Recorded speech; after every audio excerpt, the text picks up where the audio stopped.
अस्सलाम वालेकुम रहमतुल्लाहि वबरकातुहू। दोस्तों, पिछले दिनों मिनिस्ट्री ऑफ माइनॉरिटी अफेयर्स के ऑफिशियल्स और स्टेट हज कमेटी ऑफ इंडिया के ऑफिशियल्स के बीच में एक बैठक हुई, मीटिंग हुई और उसमें कुछ फैसले लिए गए, कुछ चीज़ें जो है कि सजेशंस लिए गए आगामी आने वाले हज के बारे में। तो दोस्तों, आज की वीडियो में हम लोग इसी जो नए सजेशंस आए हुए हैं, हज कमेटी जो नई चीज़ लाने वाली है उसके बारे में बात करने वाले हैं। तो वीडियो को आखिर तक देखिए, इंशाल्लाह आपको फ़ायदा होगा। दोस्तों, आज हम लोग बात करने वाले हैं हज कमेटी के द्वारा लाया जाने वाला, माइनॉरिटी मिनिस्ट्री के द्वारा लाया जाने वाला एक नया प्रपोजल, एक नया सिस्टम जो कि न्यूज़ में बहुत ज़्यादा है और हाजियों में बहुत ज़्यादा इसकी चर्चा चल रही है। और वो सिस्टम है हज ऑन EMI, हज ऑन इंस्टॉलमेंट, यानी किस्तों पर हज। तो दोस्तों, हज कमेटी ऑफ इंडिया और माइनॉरिटी मिनिस्ट्री ने यह डिसीजन लिया हुआ है कि आगे के दिनों में एक नया सिस्टम लॉन्च करने का प्लान चल रहा है हज कमेटी ऑफ इंडिया का, कि क्योंकि हज दिन ब दिन जो है कि महंगा होता जा रहा है, इसलिए हाजियों को फैसिलिटेट करने के लिए, उनको आराम देने के लिए पैसे के मामले में, और पिछले कुछ दिनों में जो है कि कुछ सालों में ये देखा गया कि बहुत सारे हाजी लास्ट तक पैसा नहीं भर पाते हैं और उनको हज की सीट कैंसिल करनी पड़ती है और पैसा भरने के लिए बार बार जो डेट होती है उसको एक्सटेंड करनी पड़ती है। तो ये 2-3 चीज़ें देखकर हज कमेटी ने इसके बारे में फैसला लिया हुआ है मिनिस्ट्री के जरिए कि अब जो है कि आगे हाजियों को एक ऑप्शन दिया जाएगा। जो नॉर्मल हाजी है, जो रेगुलर जाना चाहते हैं, तो उनको तो रहेगा ही रहेगा। उसके अलावा जो हाजी फ्यूचर प्लानिंग करना चाहते हैं, मुस्तकबिल में हज पे जाना चाहते हैं और आज उनके पास पैसा नहीं है, उनको एक ऑप्शन दिया जाएगा EMI का, इंस्टॉलमेंट का, किस्तों पे हज का। तो दोस्तों, इसके बारे में जो अभी खबर आ रही है वो ये है कि 5 सालों के लिए इंस्टॉलमेंट ली जाएगी हाजियों से।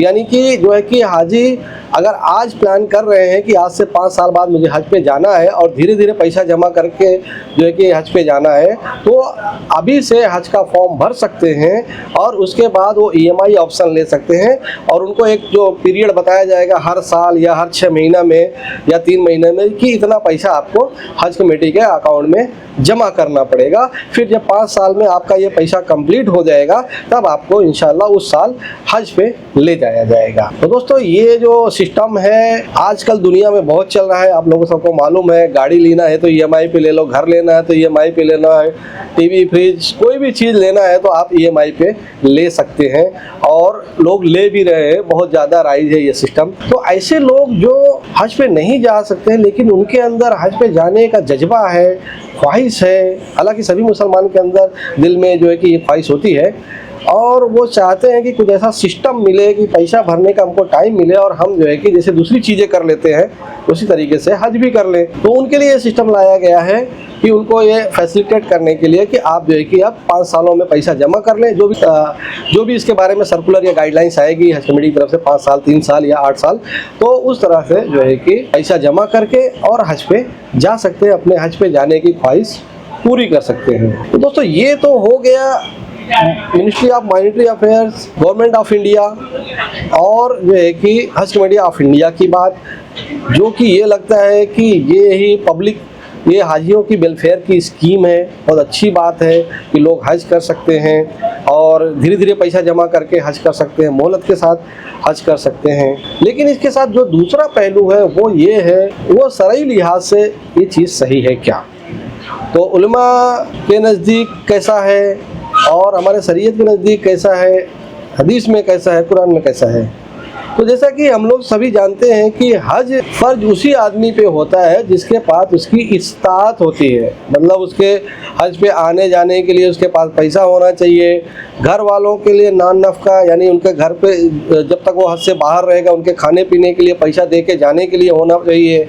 और हज में जब तक वो रहेगा वहाँ पे रहने तक के लिए उसके जो भी अखराजात हैं, जो भी खर्चे हैं, वो सारी चीज़ें उसके पास होना चाहिए और उसके जो और शरई तकाजे हैं वो पूरा होना चाहिए। यानी एक इस्तात वाला बंदा रहेगा तो ही उसके ऊपर हज फ़र्ज होता है और जिसके ऊपर हज फ़र्ज होता है उसको हज करना है। और दूसरी बात ये है कि हज अल्लाह ताला ने इतनी इसमें आसानी दी है कि हज तो बहुत बड़ा फरीजा है, लेकिन उसके साथ में ये है कि वंस इन अ लाइफ मतलब जिंदगी में एक ही बार हज फर्ज होता है, उसके बाद आप करोड़पति, अरबपति, खरबपति कुछ भी हो जाओ, आपको एक बार ही आपके ऊपर हज फर्ज था। अगर आपने वो कर लिया, उसके बाद आप हज करें नहीं करें, उम्रा करें नहीं करें, इसका कोई आपके ऊपर पकड़ नहीं है। आप अपने घर पे रहें, इबादत करें, नमाजें ज़रूरी है और सब चीज़ें ज़रूरी है, वो आप टाइम टू टाइम जो भी फ़र्ज वाली चीज़ें हैं जैसे नमाज है, रमज़ान के रोज़े हैं, ये सब काम आपको करने हैं। लेकिन जो हज है वो एक ही बार फ़र्ज होता है। तो चाहिए आपने जो है कि जैसे आप बुलूगत में आए, जवान हुए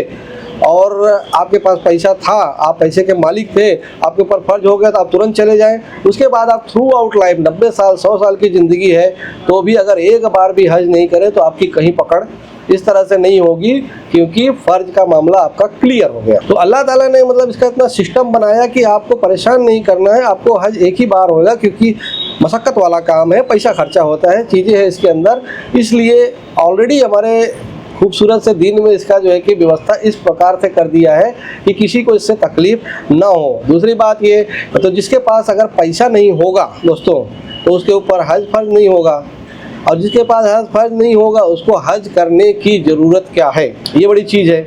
शौक़ अपनी जगह पे है, लेकिन अगर आपके ऊपर हज फर्ज नहीं है तो आपके ऊपर दूसरी चीज़ें हैं, आपको वो काम करना है। और आप कम पैसे में उम्रा वगैरह, अगर आपको अल्लाह का घर ही देखना है तो उम्रा करके आ सकते हैं। हज बड़ी इबादत है, फ़र्ज है, लेकिन जब आपके ऊपर फ़र्ज हुआ ही नहीं है तो आप अपने आप को क्यों मशक्क़त में डाल रहे हैं। और अल्लाह ताला का ये फरमान है कि कोई भी जान अपने आप को हलाकत में डालने नहीं, अपने आप को हलाकत में न डाले, अपने आप को ज़बरदस्ती आप मुसीबत में ना डालो। तो ये जो काम होगा कि 5 साल के लिए आपको पैसा जमा करना है, ये एक तरह से आपको मुसीबत में, खुद को मुसीबत में डालना है।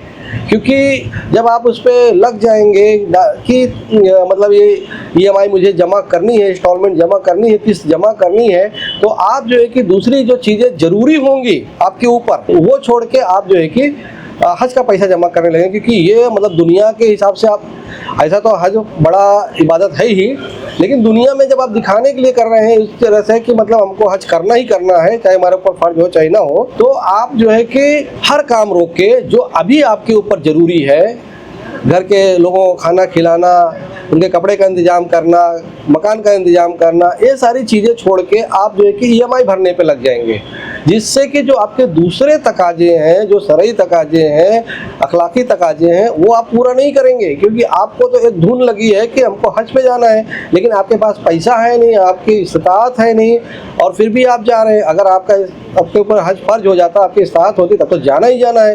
तब तो उसमें ऐसा है कि अगर आप देर कर रहे हो तो बहुत गलत कर रहे हो। उसके ऊपर हदीस का मफ़हूम है कि जो है कि अगर आदमी जो है कि उसके ऊपर हज फर्ज हो गया और वो हज को लेट कर रहा है, देरी कर रहा है, और इसी हालत में खुदा न खास्ता उसका इंतकाल हो गया, मर गया वो, तो वो ऐसा है कि जैसे यहूद व नसारा होके मरा। इतनी बड़ी हज की फर्जियत की बात है। तो ये हदीस का मफ़हूम है। तो मतलब जिनके ऊपर फ़र्ज है उनको करना है, और जिनके ऊपर नहीं फ़र्ज है तो उनको तो आसानी है। तो अगर इस तरह का ऑप्शन हाजियों को दिया जाएगा तो बहुत सारे हाजी अपनी इस्तात, अपना शरई पोजीशन जाने बगैर सिर्फ ये शौक़ में कि जैसे मेरे पड़ोस वाले ने, मेरे भाई ने या मेरे किसी रिश्तेदार ने हज किया तो मैं भी करूँगा, इस चक्कर में पड़ जाएंगे और हज जो है कि हज के लिए परेशान होने लगेंगे, पैसा जमा करने लगेंगे। तो ये एक मसला है। दूसरा मसला ये है दोस्तों कि अब ये हज कमेटी आपका पैसा, गवर्नमेंट या हज कमेटी आपका पैसा 5 सालों तक यूज करेगी। जो भी आप जो है कि इंस्टॉलमेंट भरेंगे तो वो पैसा जो है कि हज कमेटी के पास जमा रहेगा, बैंकों में जमा रहेगा, उस पर इंटरेस्ट चढ़ेगा, बहुत सारे मामला हो जाएंगे। तो ये एक बड़ा मामला है कि आपका पैसा जो है कि हज कमेटी लेके रख रही है। मतलब 5 साल तक, अगर समझ लीजिए कि आज की डेट में मुंबई एयरपोर्ट से लगभग 3,25,000 का पकड़ लो, 3.25 लाख का पैकेज आता है हज कमेटी ऑफ इंडिया से हज के लिए। तो अगर ये 3 लाख रुपया आप 5 साल तक उनको देंगे तो 5 साल तक उनके पास आपका ये पैसा जमा रहेगा, और इस तरह से पूरे इंडिया से हजारों हाजियों का 3 लाख रुपया जमा होगा। तो ये सोचो, करोड़ों में, अरबों में रुपया जो है कि हज कमेटी के पास जमा हो जाएगा हाजियों का। और वो दूसरा काम अपना जो ज़रूरी है वो छोड़ के हज के लिए पैसा जमा करेंगे।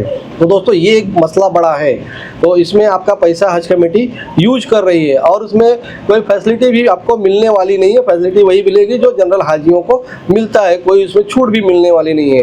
तो ये एक मसला भी है जहाँ अच्छाई है कि हाजियों को मौका मिलेगा कि पैसा एक लंबे टाइम पे भरना रहेगा और धीरे धीरे भर के हज पे जा सकते हैं। वहीं पे ये सारे मसले मसाइल भी इसके साथ में अटैच्ड हैं। तो अभी देखते हैं इसके बारे में कानून कब बनेगा और कब से ये अप्लाई होगा और किस तरह से अप्लाई होगा। उसमें जो है कि उलमा की राय ली जाएगी या जो स्टेक होल्डर्स हैं, हाजी हैं और जो है कि हज के जानकार हैं और स्टेट हज कमेटीज हैं, क्या उसमें उनका फीडबैक लिया जाएगा, उनके सजेशंस लिए जाएंगे, ये जैसा कि या फिर जैसा कि उन्होंने प्लान किया अपने हिसाब से हाजियों के लिए ये लॉन्च कर देंगे। तो बहरहाल जो भी है ये एक नई चीज़ आ रही है हज कमेटी ऑफ इंडिया की तरफ से आपके लिए। तो दोस्तों ये थी वीडियो आज की इंस्टॉलमेंट पे हज, किस्तों पे हज के बारे में। उम्मीद करते हैं वीडियो आपको इन्फॉर्मेटिव लगी होगी। वीडियो को लाइक करें, शेयर करें, मेरे चैनल को सब्सक्राइब कर लें। इस वीडियो में बस इतना ही, अपना ख्याल रखिएगा, मिलते हैं अगली वीडियो में। अस्सलाम वालेकुम।